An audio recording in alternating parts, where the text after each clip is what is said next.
Hello, and welcome to today's presentation on signal detection theory. Signal detection theory is a very important idea for this course. It actually underlies all of our different senses. It's a way of measuring our different senses. But I think more importantly, it plays an important role in your education at Denison University because it's such an important liberal arts way of thinking. And that is to say that we want you to become an all-purpose problem solver when you graduate from Denison. And signal detection theory is going to help you do that. So today we're going to be talking about signal detection theory first in words. We'll give you some ideas, some words that you can use when you're grappling with this measurement system, signal detection theory. We'll also show you lots of pictures that will help you maybe graphically understand signal detection theory. And then we'll also give you some ideas about how you might apply signal detection theory to different kinds of problems. I think you'll find it really quite interesting. So let's hop right into it, okay? And we'll talk a little bit about signal detection theory first in words, okay? So let's think about the big picture here. A signal detection theory, and throughout these slides you will see SDT, is a procedure for measuring sensitivity to stimulation independent of the subject's response bias. So let me introduce it this way to you. Imagine that we have two people. One is a young woman whose name is Libby, and she has a friend, her name is Connie. So we have Libby and we have Connie. And we're interested in their sensory sensitivity to anything. It could be their sensitivity to light, their sensitivity to sound, whatever that case might be. Okay? In this hypothetical with Libby and Connie, we're going to pretend that they are equally sensitive. But Libby and Connie differ from each other in a very interesting way.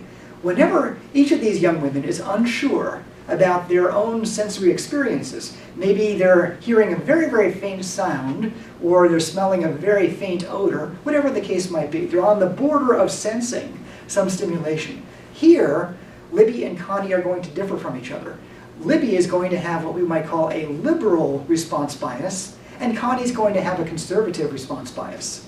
So what signal detection theory helps us do is it helps us measure sensitivity, Libby's sensitivity and Connie's sensitivity, in a way that's independent of their response biases. Libby, for example, might be inclined to say, yes, I think I see that light, or I think I smell that odor, and Connie might be more conservative with coming to a yes conclusion. Okay? And yet these two young women have the same sensory experience. Okay? But what they do in a moment of ambiguity is what distinguishes them, and signal detection theory will help us with that. Okay, so let's go on to try to understand a little bit about signal detection theory in this way. We want to measure a subject's ability to detect very weak stimuli. Imagine, for example, that if I remain quiet just for a few seconds, you might tune into some sounds around you, some background noise. If you imagine that we superimpose on that a very faint sound, and we ask Libby and Connie, can they detect it? We're wanting to measure how sensitive these young women are to very, very weak stimuli, given the background noise. Okay?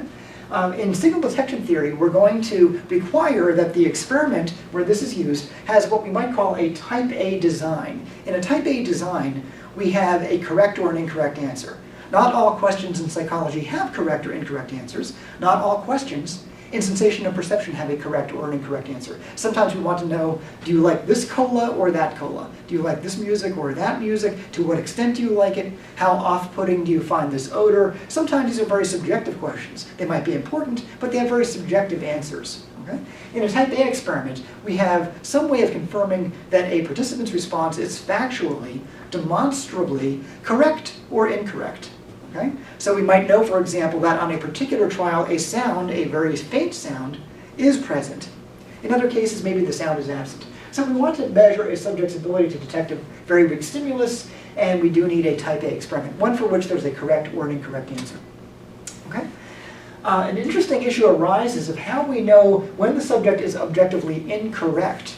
Okay? So it might be the case that if somebody says they hear something, maybe they actually are hearing something, but at least we can say that on a particular trial, we know whether the stimulus was present or not.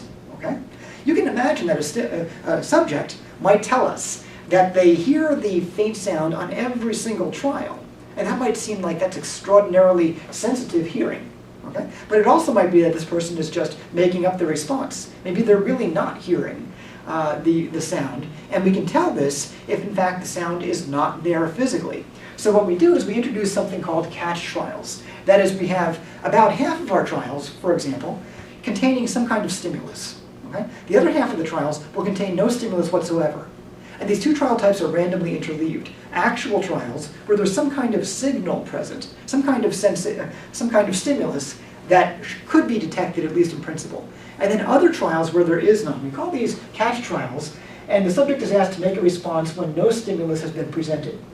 We might also call these a noise-only trial. And when we say noise here, we're talking only about the background sounds that you might have, or the background levels of illumination. We can consider the existing level of stimulation the noise, so to speak. And then we superimpose on that sub-signal half of the time. The other half of the time we have these catch trials. So now we can say whether Libby or Connie are responding correctly on any given trial.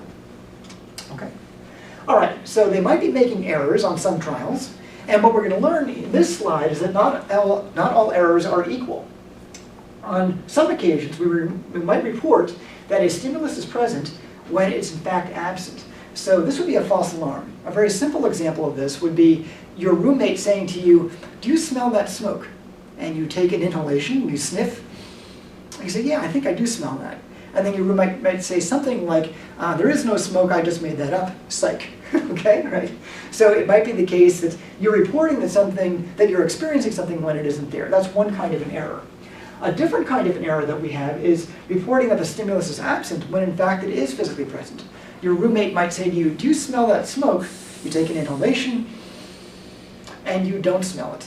Okay? But maybe it's physically there. If we had some measuring device, maybe a very sensitive smoke detector, the smoke detector could reveal the presence of that smoke, but your sensory system might have missed it, or Connie's sensory system might have missed it, or Libby's. Okay? So these are two different kinds of errors, and they're going to be importantly different from each other.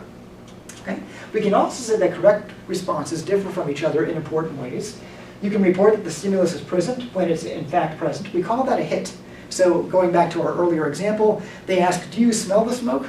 You take your inhalation, you say, "Yes, I do smell it," and in fact it is there. That would be a hit. Alternatively, maybe the stimulus is absent, there really is no smoke, and you correctly report that it isn't there. We call this a correct rejection. Okay? So we have hits and correct rejections as two different varieties of correct responses.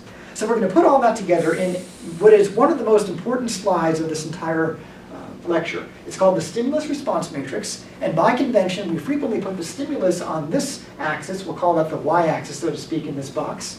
And then along the horizontal or x-axis we put the response. And much of psychology is based, at least methodologically, on this idea of a stimulus and a response. Here we have a simple 2x2. On half of the trials the stimulus is present, on half of the trials the stimulus is absent. Okay?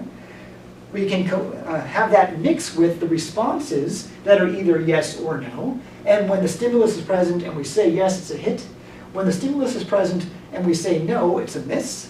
Okay?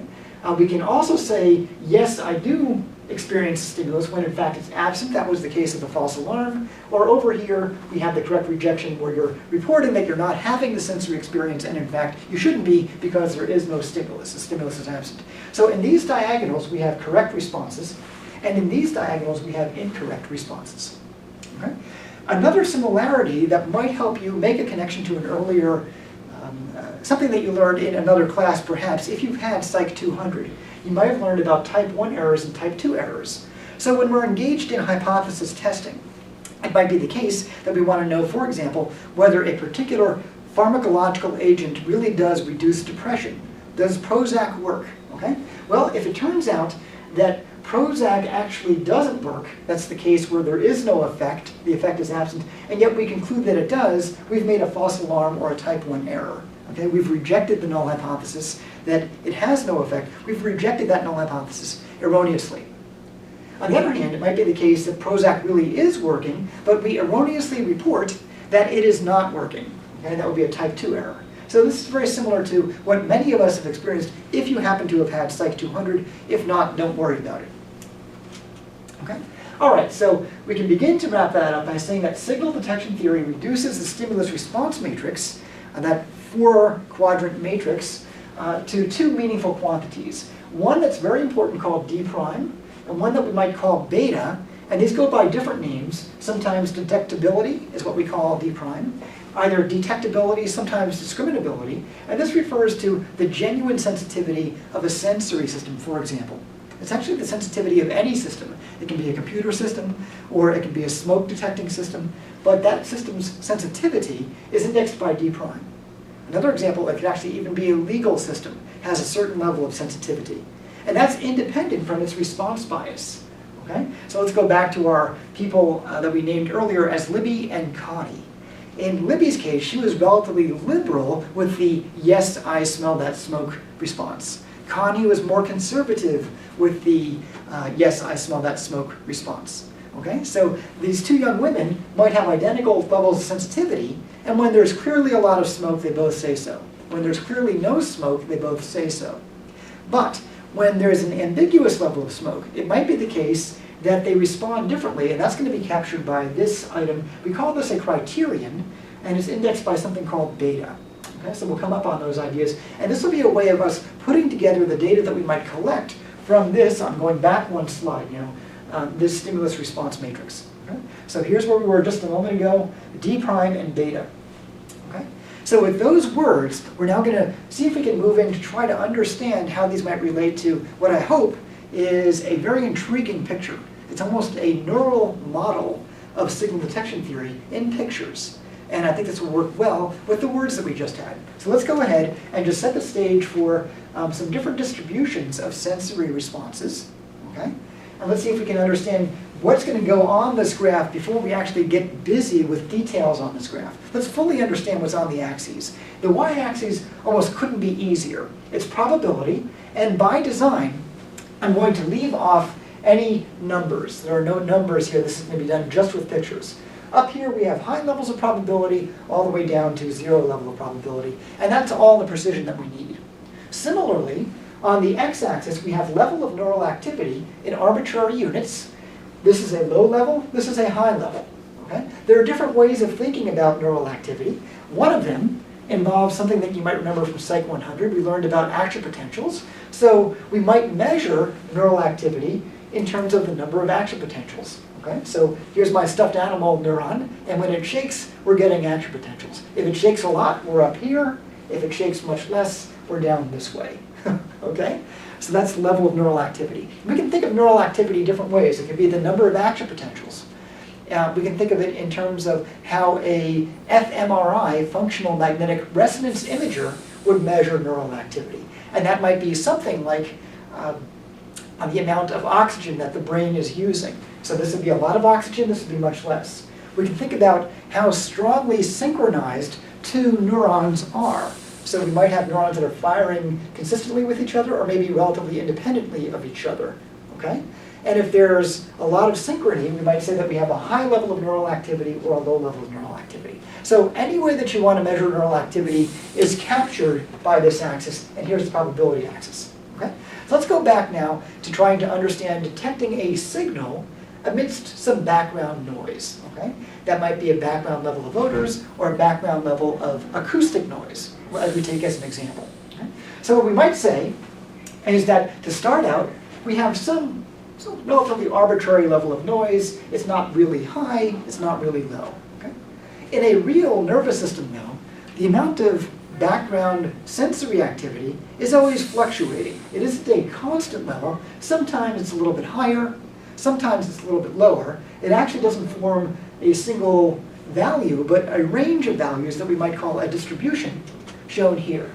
So here's the noise distribution, and this is your nervous system's response to the background stimulation.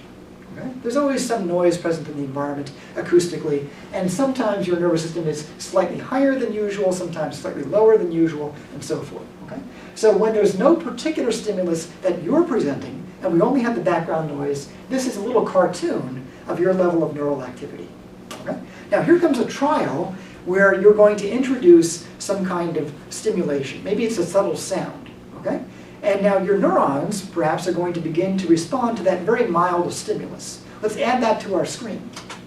Okay? So here is the original distribution, and now that we've added some background, or some stimulus level of noise, some stimulus, that we see right over here, we also have still the background noise, but the total level of neural activity now has increased just a little bit because we now have a mild stimulus being presented. So now your nervous system is picking that up, and we have an elevated level of neural activity relative to what we had a moment ago.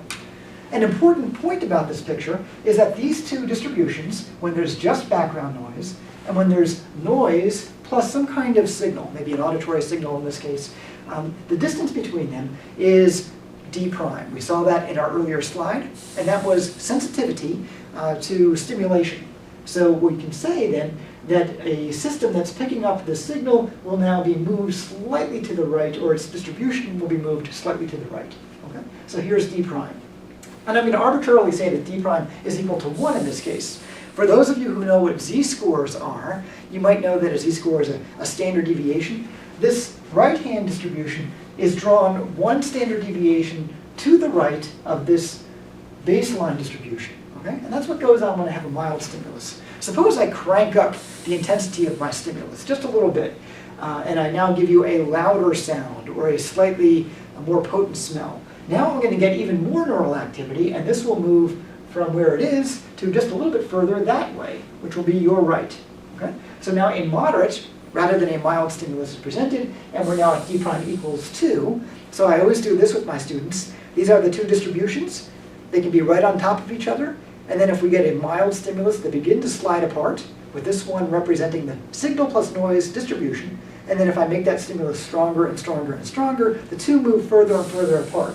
Here we are at D prime equaling 2. I can turn it up one more time and I get a very intense stimulus. And now the two distributions are almost not overlapping at all. So this would be a very easy signal for your sensory systems to pull out because it's very distinct from the background noise. Okay? Suppose I now go in the other direction and I give you a sub-threshold stimulus, a very, very mild stimulus, so mild that you can't even detect it. Now these distributions are going to slide back even to the point where they're right over each other, just like this. Okay? So now we have a sub-threshold stimulus, and the noise-only distribution is right on top of the signal plus noise distribution. Okay? So we still are looking at probabilities. This level of neural activity is more probable than either of those more extremes, as we see on our y-axis. And we're still measuring a level of neural activity, but we can see that D prime will be growing or shrinking in ways that reflect the system's response to some kind of stimulation, relatively mild or moderate or intense stimuli. Okay, so D prime is a statistic for measuring perceptual sensitivity, and it can be extended to other kinds of systems as well, but we'll call it perceptual sensitivity today. Also, D prime often refers to detectability and discriminability in perceptual systems. So in a detection experiment, you might be asked, is something present or absent? In a discriminability experiment, you might be asked to report whether two stimuli are the same as each other or different from each other. So for example, I might give you 2 cola drinks, and on some of the trials, they're both Coke. On other trials, they're both Pepsi. But on some trials, one is Coke and one is Pepsi. And your job is to simply label these 2 colas that you're sampling at any given moment as same as each other or different as each other. Okay? You can still use this D prime idea to measure the sensitivity to that difference in this case. Okay? So you can use it to detect a stimulus or to report that 2 stimuli differ from each other. Okay? High D prime values correspond to very good behavioral performance. Low D prime values correspond to very poor performance. And people differ from each other. For a given stimulus, maybe you can detect it, you're getting a really good D prime, maybe I can barely hear it. My system is going to have a very, very low level of D prime, indicating that that's a difficult stimulus for me. Okay, so we mentioned way back when that there were these 2 components of signal detection theory. D prime, which corresponds to a system's sensitivity, and also this beta or criterion, which corresponds to a bias that we might have. So now we'll consider that other aspect of behavior, bias. Remember that our friends Libby and Connie had equal levels of sensitivity, but Libby was liberally biased, inclined to say, yes, I see it. Connie was more conservatively biased, inclined to say, nope, I can't say that I actually saw that stimulus, even though both of these young women have the same D prime levels. Okay? So let's now take a look at that. And we'll first define bias as the inclination to favor a particular response. It might be that Libby favors the yes response in a moment of ambiguity, in that same moment of ambiguity, it might be that Connie prefers to go with a no response. Okay? So the inclination to favor a yes, I see it response, or a no, I don't see it response, these are aspects of behavior that we need to separate from the system's genuine sensitivity. Okay?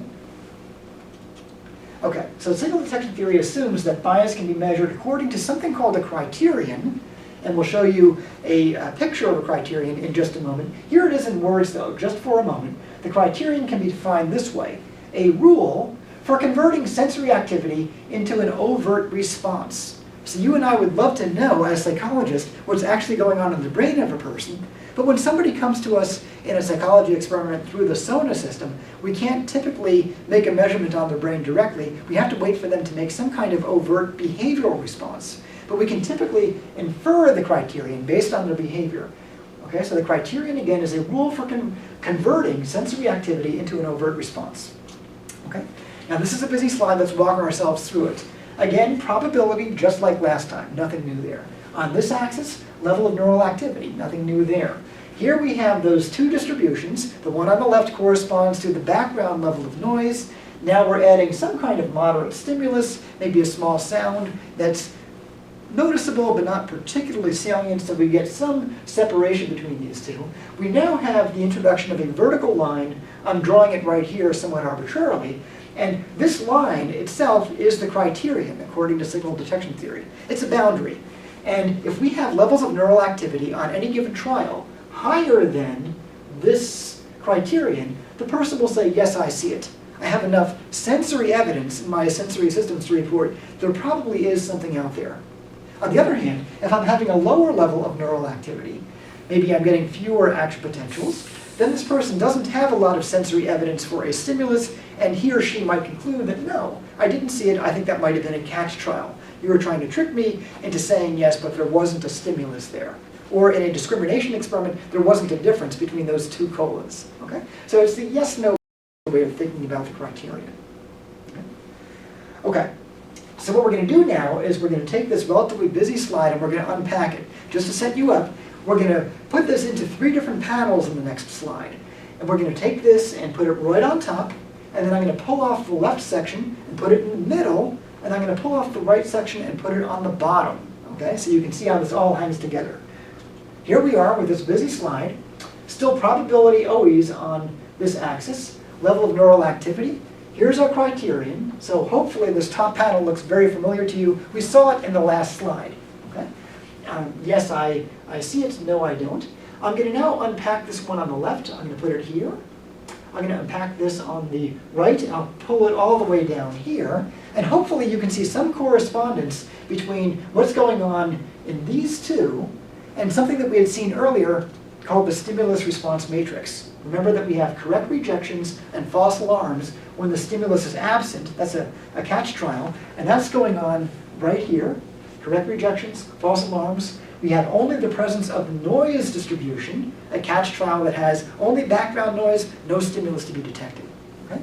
If we now look at the bottom row of the stimulus response matrix, the stimulus is present, and we report either no, that would be a miss, or yes, that would be a hit. We see that also here on this slide, misses and hits. Okay? So here we have a cartoon of what's going on in the underlying neuroscience, the underlying neural activity, and we're superimposing on that something that you and I have direct access to as experimental psychologists. We can say on any given trial, we know that the stimulus was present or that it was not, and we know what their response was, either yes or no, and we can classify any one of their responses then in this 4-part way. Right? As a correct rejection, a false alarm, a hit or a miss, that superimposes very nicely on this unpacked version of the criterion slide that we had a moment ago. Right? In this particular case, this participant has DPrime, I'll call it 1, and they have a criterion such that we're about middle of the road here. This is said to be a neutral criterion. What I'm going to show you in the next slide is the same DPrime level, and everything will remain the same, except the criterion will now shift. And it's going to shift in this direction. It's going to shift over to the left. Okay? So it used to be here. We now have a leftward shift. And what that means is that this person now needs lower levels of neural activity before they're willing to say yes. I do detect that signal. So with just a little bit of nervous activity, a little bit of sensory activity, and sensory evidence, we'll say, yes, I did detect this. This would generate a relatively liberal response, a relatively strong inclination to say, yes, I detect the stimulus. Okay? So when we have a leftward shift, we say that this is associated with a liberal response bias. We don't need very much neural activity or sensory evidence to conclude, yes, I see it. The flip side of that is we can have the criterion shift instead to the right rather than to the left. So it's to the right of the neutral point, and we still have everything else remaining the same, but here's a cartoon of somebody more like Connie, who requires higher levels of sensory evidence before concluding, yes, I see it. So now what we're going to do is see if we can understand some numbers associated with these biases, a relatively neutral bias, a liberal bias, and a conservative bias. So just as DPrime is the statistic for sensitivity, beta is the statistic that we will use to reflect the criterion. Okay? So when beta is equal to 1, the criterion is said to be neutral. Okay? This person is about as likely to say yes as no. Okay? That person is relatively neutral. When we have lower levels of beta, this is now the equivalent of a leftward shift on the diagrams that we had seen before. The criterion is said to be low. This person has a liberal response bias, and when there's a moment of ambiguity, they're inclined to say, yes, I saw that stimulus, or I heard that stimulus.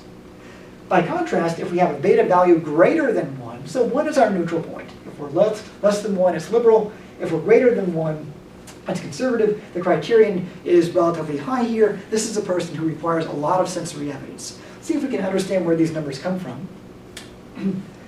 They come from a level of, I'm going to dial back just a little bit. They come from a level of comparison between the probability associated with that distribution and that distribution. In this class, we're not going to get into how you compute beta. If you take one of my upper level classes, or maybe the lab class associated with this, we will actually begin computing some of these ratios. But for right now, all we really need you to know is that beta is centered on 1. Lower levels correspond to liberal response biases, the inclination to say, yes, I see it. Beta values greater than 1 correspond to the inclination to say, no, I don't see it. Okay? All right, so that's our background for signal detection theory in words and in pictures. Okay? Now what we're going to do is see if we can apply some of these ideas to a broad variety of settings. Okay? So signal detection theory can be used in perceptual discrimination experiments. I've already given you an example of Coke and Pepsi. Okay? Let's see if we can use another example. Let's say that we were interested in looking at some moving stimuli, and we want to measure, for example, how sensitive you are to measuring speed differences or detecting speed differences. Sometimes stimuli are moving very quickly, sometimes they're moving very slowly. So we need to figure out how sensitive you are to detecting the speed at which stimuli move. This is important when we're estimating whether it's safe to cross the street, how fast is that car coming our way. Maybe you're a baseball player or a cricket player and you're about to hit the ball. You need to estimate how fast that ball is coming toward you. Lots of ways that we need to estimate the speed of a stimulus. Okay? So what we might do is set up a standard stimulus that moves at a certain speed, and some of the stimuli that we put your way are going to be faster than that standard speed. Others are going to be slower than standard speed. And your task on any given trial is to report whether this given stimulus is faster or slower than average. So instead of saying yes or no, you make yes, the second stimulus was faster than the first. That might be one of your responses. Or no, the second stimulus was not faster, it was actually slower. Okay? So you can imagine that this criterion can shift leftward or rightward, just like it did. And if it shifts leftward, okay, then we need lower levels of neural activity. In this case, we might call this the neural activity that corresponds to perceived speed. Maybe we only need a little bit of sensory evidence to suggest that, yes, that second stimulus was faster. Other folks, in a moment of ambiguity, might have this shifted over to the right, and they would need a lot more evidence to conclude that a particular stimulus was faster than another one. Okay, so this is an example of a discrimination experiment, something akin to the Coke and Pepsi experiment that we had before. Okay, signal detection theory can be used in non-perceptual experiments. So we'll move a little bit beyond sensation and perception, and we'll see if we can get this now applied to something that you might remember from Intro to Psych when you learned about memory. So we'll think about this cognition experiment, where it might be the case that the professor reads you a list of words on day 1. Okay? Then on day 2, the professor brings you back and reads you another list of words, half of which were on the original list, and the other half are brand new words. And your job is to report that this word is one that you recognize from yesterday's list, or one that is not recognizable to you. Okay? So it's a yes-no kind of experiment, and now basically we're asking you to, if you will, detect the presence of a previously presented stimulus. So you can think of this then as a type of detection experiment, as we had done before, but now what we're detecting is a memory. Right? Did I see this stimulus once before or not? So still probability over here. You can think of this as a neural activity axis as always, but now the nervous activity is not going to be nervous activity relating to sensations, but rather to nervous activity that relates to something like memories. And up here I have a strong nervous activity associated with, or neural activity associated with a memory. Sometimes I'm not getting any neural activity associated with a particular memory or a particular stimulus. So here's my criterion, okay? And if I have a high level of memory strength or nervous activity that pertains to that old stimulus, I might say, yes, I recall that. And over here I might say, no, I don't recall that. So it's just like Libby and Connie again. Maybe there are some very obvious cases that both young women remember from the previous day. Other cases where they're absolutely sure that they didn't see it the previous day. But there are cases where it might be ambiguous. And here again, it might be the case that Libby and Connie differ from each other with respect to the criterion. Libby might say that she has a lower criterion and that she recalls a lot of these items. She will have a lot of false alarms, unfortunately, but she'll also have a lot of hits. Okay? We could say of Connie that if we get a motion this way, we would have many fewer false alarms and many fewer hits. But the good news is that she's going to be missing less often and correctly rejecting more often. So basically the liberals on the left and the conservatives on the right, and that's easy to remember, are going to have these complementary sets of error patterns. Okay? Neither one is better or worse, they're just different, and we can quantify all that using DPrime and beta in signal detection theory. So this could be subjective memory strength. A couple of other ideas that you might think about. You might think about our own legal system. You might think about the idea that we might have a stimulus, that is to say that we have a person in front of us, a defendant, who's either guilty or not guilty, and you have the jury's decision, okay, the jury's response, guilty or not guilty. Well, we can make type 1 errors and type 2 errors, we can correctly reject, we can hit, and so forth. All of that can be laid out the same way. Whenever we have a binary response, yes versus no, guilty versus not guilty, we're going to have some dividing line, yes on this side, no on that side. Okay? And it might be the case that we have a very strong level of evidence for the person's guilt, or maybe relatively no evidence for the person's guilt. And we can see that we can impose this kind of thinking, where we can get a D prime, and we can get a beta out of any system that's offering a binary response, guilty or not guilty. We can talk about this with respect to computer systems. Your own computer has an email system that might have a spam detector. Okay? The spam detector either allows email into your mailbox or not. That's a yes or no decision. And you can make your tolerance on your email system relatively liberal by moving it down this way, or relatively conservative by moving it that way. Okay, so here's our learning check. You might want to be able to do the following. First, draw two bell-shaped curves. We call these Gaussian curves, okay? After Gauss, the mathematician who discovered this regularly recurring form of naturally occurring phenomena. So we're going to draw these two bell-shaped curves with the same mean, but different standard deviations. So they might be right on top of each other. That would mean that they've got the same mean, but one of them is relatively fat, and one of them is quite narrow. Okay? So the narrow one has a small standard deviation, the wider one has a big standard deviation, but they're lining up right on top of each other. Here's the narrow one, here's the fat one. Okay? Draw two bell-shaped curves that have the same standard deviation, but they have different means. That might be something like this. They're equally fat, but one is positioned higher and one is positioned lower on the x-axis. The relative position on the x-axis would correspond to their means. Okay? Draw one signal detection theory plot for a subject who has poor discrimination, and another signal detection theory plot for a different subject who has good discrimination. So again, this is poor discrimination. The two are right on top of each other. This is better discrimination. Finally, on the signal detection plots that you've just completed, draw a liberal criterion for one subject and a conservative criterion for the other, and make sure that you label them each clearly. So in this case, we draw that vertical line relatively leftward-ish, okay, a little bit closer to the left side of that axis. If this person has a liberal response bias, they don't need very much evidence to conclude, for example, that the stimulus was present, or that these are different stimuli, or that the defendant is guilty. Okay? If on the other hand, we have on the right-hand side the position of our criterion, then we might say at that point we have a relatively conservative responder, and that person demands very high levels of evidence before reaching the particular conclusion that we're measuring, which might be a different response, or it might be a yes, I see it response. Okay, so that ends our presentation of signal detection theory. Please feel free to roll back through those slides and identify any questions that you might have for class. See you in class.